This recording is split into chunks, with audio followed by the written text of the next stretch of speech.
une effroyable haine. Donc tous les mortels, sans nulles exceptions, seront enveloppés dans cette aversion? Encore en est-il heureux dans le siècle où nous sommes? Non! Elle est générale. Et je hais tous les hommes. Les uns parce qu'ils sont méchants et malfaisants, et les autres pour être aux méchants complaisants. Et n'avoir pas pour eux ces haines vigoureuses qui doivent donner le vice aux âmes vertueuses. De cette complaisance, on voit l'injuste excès. Pour le franc scélérat, avec qui j'ai procès. Au travers de son masque, on voit à plein le traître. Partout, il est connu pour tout ce qu'il peut être. Et ses roues, mon Dieu, et son ton radouci n'imposent qu'à des gens qui ne sont point d'ici. On sait que ce pied plat, digne qu'on le confonde, par de sales emplois, s'est poussé dans le monde et que par eux son sort de splendeur revêtu fait gronder le mérite et rougir la vertu. Quel petit honteux, quand tout lieu on lui donne, son misérable honneur n'envoie pour lui personne. Nommez-le fou, infâme ou scélérat maudit. Tout le monde en convient et nul n'y contredit. Cependant, sa grimace est partout bienvenue. On l'accueille, on lui rit. Partout il s'insinue.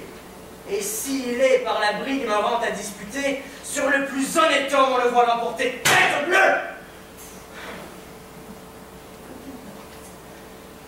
Ce me sont de mortelles blessures. De voir qu'avec le vice, on garde des mesures. Et parfois il me prend des mouvements soudains de fuir dans un désert l'approche des humains. Mon Dieu, des mœurs du temps mettons moins en peine et nous faisons que grâce à la nature humaine, ne l'examinons point dans la grande rigueur et voyons ses défauts avec quelque douceur. Il faut parmi le monde une vertu traitable. À force de sagesse, on peut être blâmable. La parfaite raison fuit toute extrémité et veut que l'on soit sage avec sobriété. Et c'est une folie à nulle autre seconde de vouloir se mêler de corriger le monde. Je vois comme vous 100 choses tous les jours qui pourraient mieux aller prenons notre cours. Mais quoi qu'à chaque fois que je puis voir paraître, en courroux, comme vous, on ne voit point être. Je prends tout doucement les hommes comme ils sont. J'accoutume mon âme à souffrir ce qu'ils font. Je crois qu'à la cour, de même qu'à la ville, mon flegme est sur le bœuf autant que votre pile. Mais ce flegme, monsieur, qui raisonnait si bien, ce flegme ne pourrait-il s'en échauffer de rien? Et s'il fallait par hasard qu'un ami vous trahisse, que pour avoir vos biens l'on dresse un artifice, ou que l'on tâche de semer de méchants bruits de vie. Voyez-vous tout cela sans vous mettre en courroux? Oui, je vois, ces défauts de votre âme murmurent comme vice uni à l'humaine nature. Mais quoi, enfin, mon esprit n'est pas plus offensé de voir un homme fou, injuste, intéressé, que de voir des vautours affamés de carnage, des singes malfaisants et des loups pleins de rage.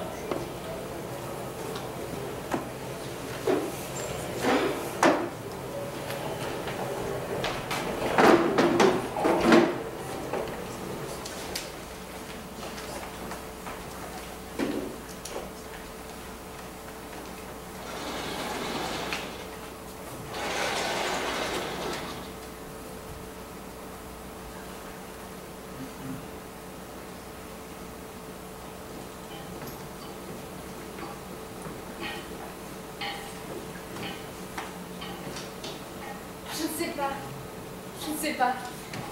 C'est sûr, l'habitude fait beaucoup.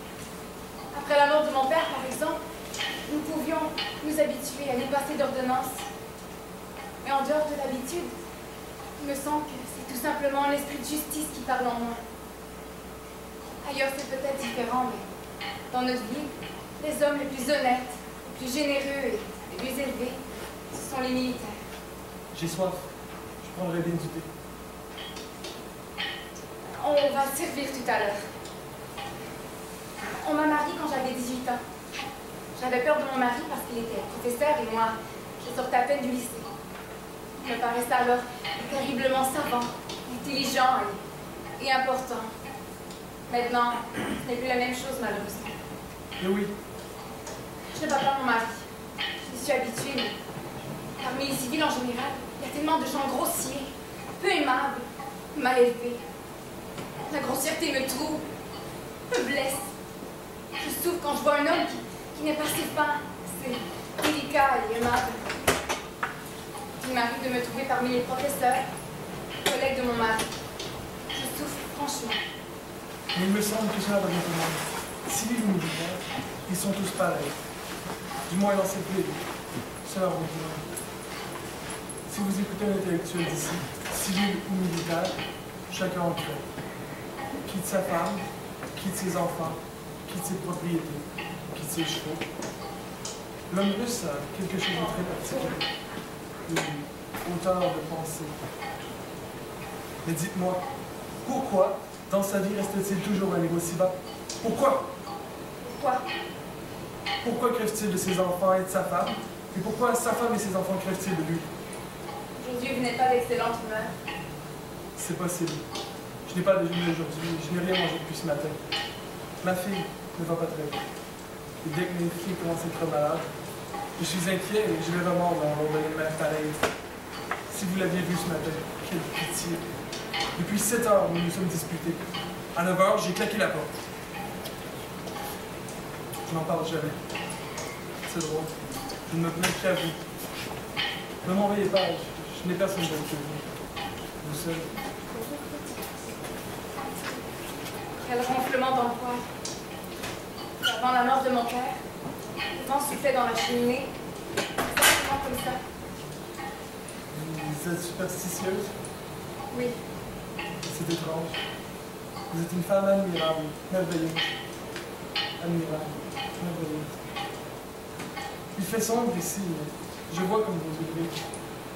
Ici, il fait plus clair. J'aime. J'aime. J'aime. J'aime vos yeux, vos gestes, j'en rêve la nuit. Une femme admirable, merveilleuse. Quand vous dites ça, je me marie. Pourtant, ça me serre le cœur. Je vous en prie. Gardez-le toujours. Cela m'est égal. Tout m'est égal. On vient avec d'autres choses.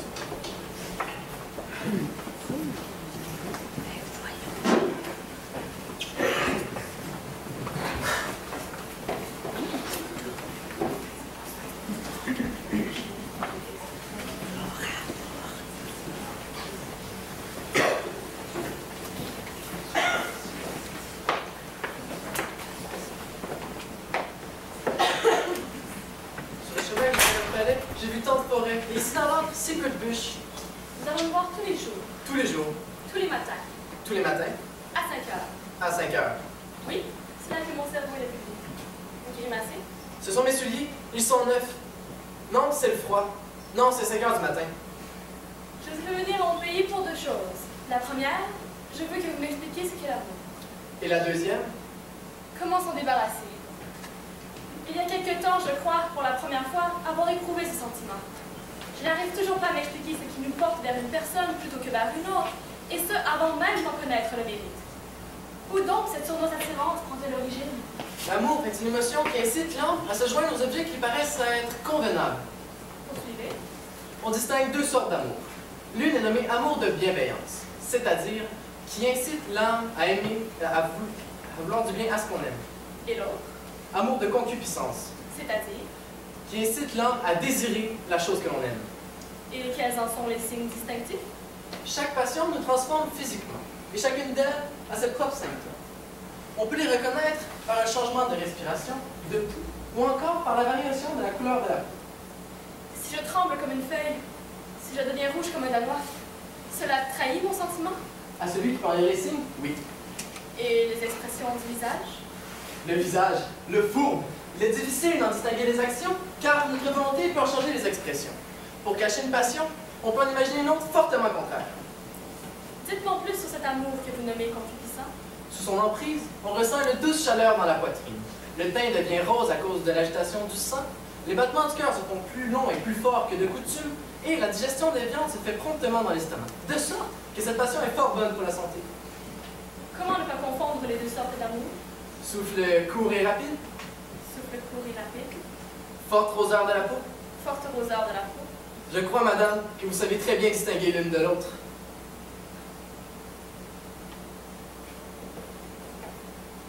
Depuis quelque temps, une passion aggrave mon trouble et m'éloigne de ma destinée. Je croyais par essence n'être soumise qu'à Dieu.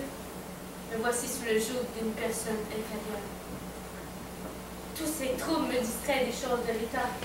Et bien que je comprenne autant les travaux hydrostatiques que ceux de qui pleurent, sur la trajectoire elliptique des planètes. Je n'arrive toujours pas à m'expliquer cette nouvelle agitation. Pour une petite douceur volée, je m'égare et j'oublie les détails importants de telle ou de telle ordonnance. Je deviens aussi bête qu'un page qui ne pense qu'à effleurer un coude ou un genou. Les chaleurs qui m'embrasent la poitrine, il est vrai, sont embarrassantes. Et désolée de vous contredire, mais je n'ai point envie de manger un gigot ou un ragoût. Dites-moi comment m'affranchir de cette tyrannie. La philosophie que je pratique ne rejette plus l'usage des passions. Au contraire, c'est en elle seule que je mets toute la douceur et la félicité de notre vie. On vous dit le plus connaisseur des sentiments et vous n'avez pas de solution? Au lieu d'en pâtir, il faut les comprendre et les apprivoiser. Je crois qu'on peut se déterminer librement, par nous-mêmes agir et penser, juger le mal et le bien, et ce, dans un dialogue avec Dieu. Vous me troublez, monsieur. J'ai récemment découvert une glande, une toute petite glande au centre de notre cerveau. Elle marquerait la rencontre du corps et de l'esprit. Là prendrait naissance la joie et la tristesse, l'amour et la haine. Ce serait le siège de l'âme, et l'âme ne serait peut-être pas uniquement d'essence divine. Comment pouvez-vous affirmer une telle chose? Si nous pouvions comprendre le mécanisme de cette glande, comme on comprend le mouvement du sang ou les réactions des nerfs, nous pourrions... Nous pourrions intervenir concrètement sur nos passions? Qui sait? Enlever un morceau de haine, une tranche de désir, Qui sait? une saignée de colère? Pourquoi pas? Exister l'amour. J'ai besoin de cadavres. Quoi? J'ai besoin de cadavres pour mes recherches. Tout ceci est du délire. Voici qu'une loi de pain remettrait en question l'ordre du monde. Pire, l'ordre divin. Aristote s'est posé la question à savoir si l'âme était faite d'os. Saint Augustin a osé dire qu'il était peut-être fait de matière imprécise, mais pas un n'a osé l'hypothèse d'un organe précis. Ici comme ailleurs, vous risquez le bûcher.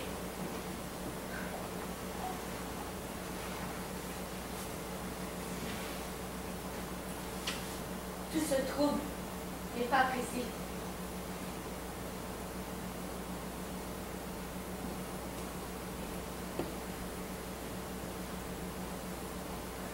Vous avez mal? Oui, car Gustave a éveillé cette vieille blessure. Laissez-moi regarder. Une blessure qu'enfonce un escalier, une servante discrète.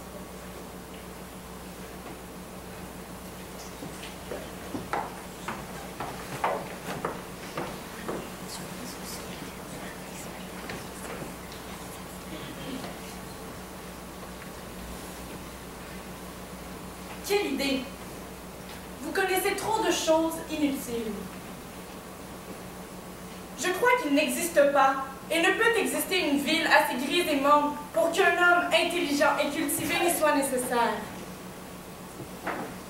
Admettons que parmi les 100 000 habitants de cette ville arriérée et grossière, bien sûr, il n'y ait que 3 personnes comme vous.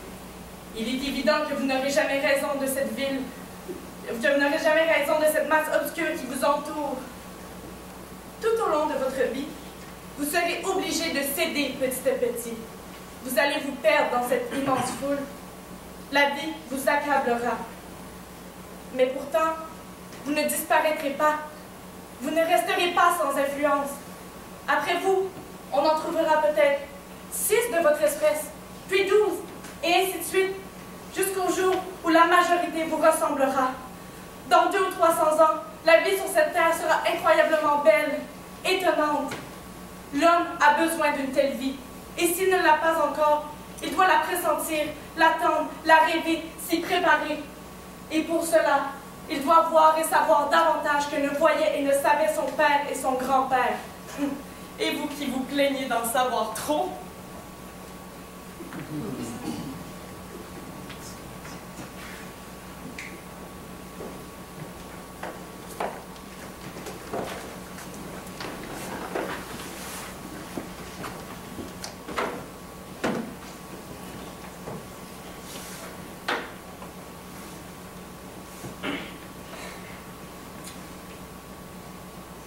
Madame, voulez-vous que je vous parle net? De vos façons d'agir, je suis mal satisfait. Contre elle, dans mon cœur, trop de billes s'assemblent. Et je sens qu'il faudra que nous rompions ensemble. Oui, je vous tromperai de parler autrement.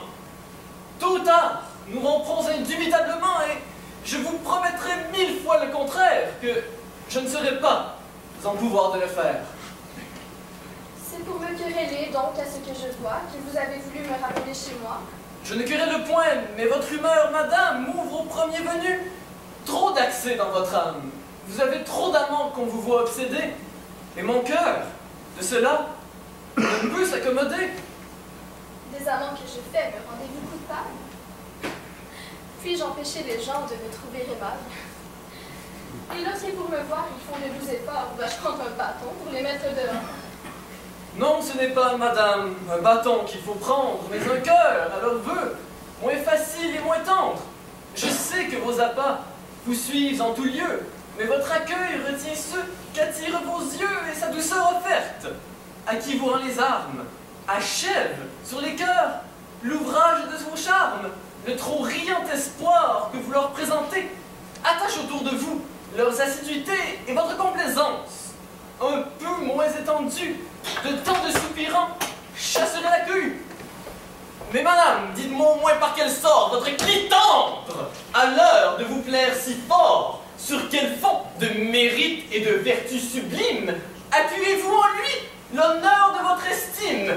Est-ce par l'ongle long qu'il porte au petit doigt qu'il s'est acquis chez vous l'estime où on le voit? Vous êtes-vous rendu avec tout le beau monde au mérite éclatant de sa perruque blonde? Sont-ce ces grands canons qui vous le font aimer, ou est-ce l'amas de ces rubans qui a su vous charmer? Est-ce par les l'amas de sa vaste oreille grave qu'il a su charmer votre âme en faisant votre esclave? Ou est-ce sa façon de rire et son ton de fausset qui de vous toucher ont su trouver le secret? Car justement de lui, vous prenez de l'ombrage. Ne savez-vous pas bien pourquoi je le ménage? Et que dans mon procès, ainsi qu'il m'a promis, il peut intéresser tout ce qu'il a d'amis. Perdez votre procès, madame, avec constance, et ne ménagez point un rival qui m'offense. Et de tout l'univers, vous devenez jaloux. C'est que tout l'univers est bien reçu de vous. C'est ce qui doit rasseoir votre âme effarouchée, puisque ma complaisance est surtout s'épancher. Et vous auriez plus lieu de vous en offenser si vous me la voyez sur un seul ramassé. Mais moi, que vous blâmez de trop de jalousie, qu'ai-je plus que tous? Madame, je vous prie. Le bonheur de savoir que vous êtes aimé. Et quel lieu de croire à mon cœur enflammé? Je pense qu'ayant pris le soin de vous le dire, un aveu de la sorte n'avait pas vous suffire. Mais qui me dit que dans le même instant, vous n'en disiez pas aux autres tout autant?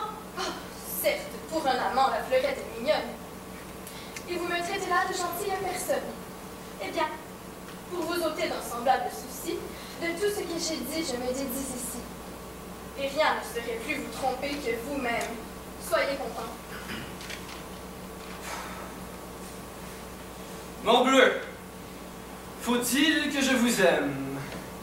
Ah, puis si de vos mains je rattrape mon cœur, je bénirai le ciel de ce rare bonheur, je ne cède pas, je fais tout mon possible à rompre de ce cœur l'attachement terrible. Mais mes plus grands efforts n'ont rien fait jusqu'ici, et c'est pour mes péchés que je vous aime ainsi. Il est vrai, votre ardeur est pour moi sans seconde. Oui, je puis défier là-dessus tout le monde. Mon amour ne peut se concevoir, et personne n'a, madame, aimé comme je fais. En effet, la méthode en est toute nouvelle, car vous aimez les gens pour leur faire une querelle. Ce n'est qu'en mots fâcheux qu'éclate votre ardeur. Et l'on n'a vu jamais en amour ces grandeurs,